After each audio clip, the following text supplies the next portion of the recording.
ప్రతి శిశువుకు తల్లి గర్భం ప్రారంభపు పాఠశాల అని తెలిపెను దేవుడు ఎప్పుడు.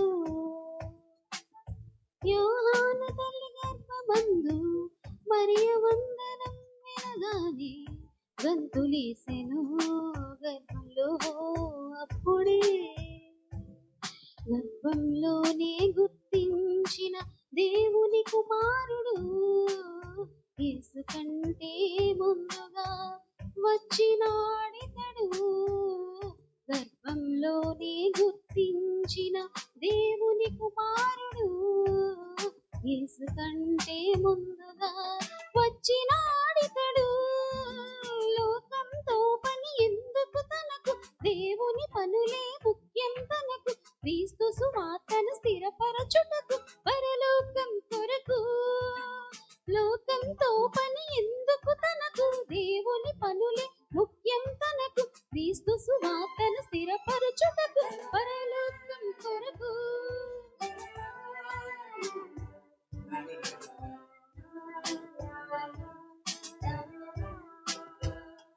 ప్రతి శిశువుకు తల్లి గర్భం ప్రారంభపు పాఠశాల అని తెలిపెను దేవుడు ఎప్పుడు.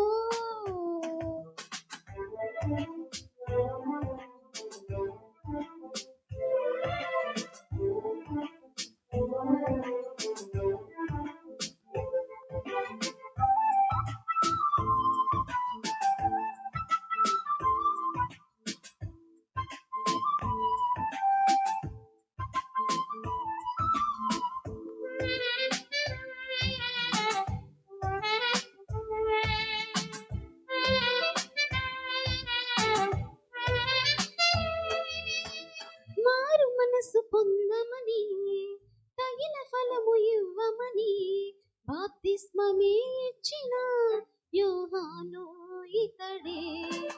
అరణ్యములు కేకలు వేయు యోహానొక శబ్దమని ముందుగా యెషయా ప్రవచించిన వాడితడే.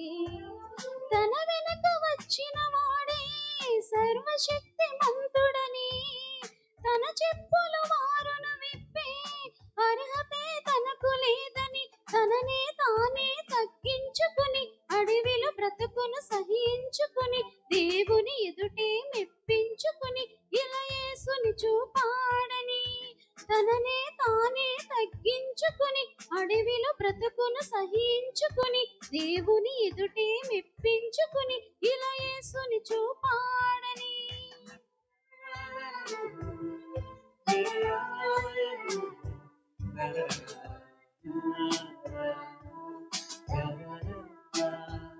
ప్రతి శిశువుకు తల్లి గర్భం ప్రారంభపు పాఠశాల అని తెలిపెను దేవుడు ఎప్పుడు.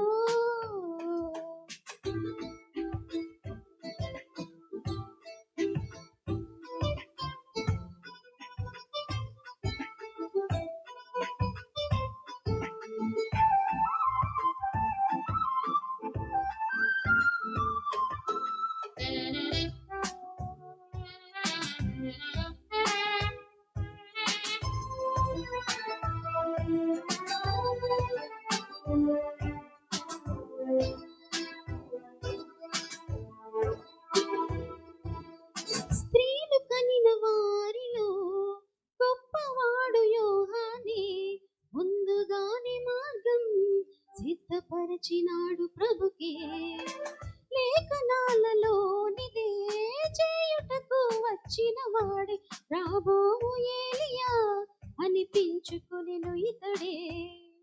లోక పాపములను మోసే గొర్రె పిల్ల ఇతడే అని ప్రభుని గూర్చి సాక్ష్యమిచ్చి శిష్యులను ప్రభుతో పంపి తండ్రుల హృదయము పిల్లల వైపు, పిల్లల హృదయము తండ్రుల వైపు, మనుషుల హృదయము దేవుని వైపు త్రిప్పెను చివరకు.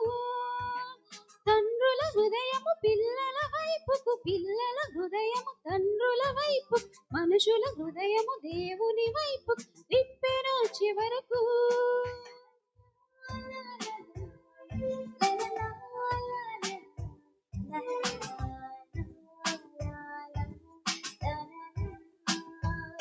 ప్రతి శిశువుకు తల్లి గర్భం ప్రారంభపు పాఠశాల అని తెలిపెను బైబిలు ఎప్పుడో. Thank you.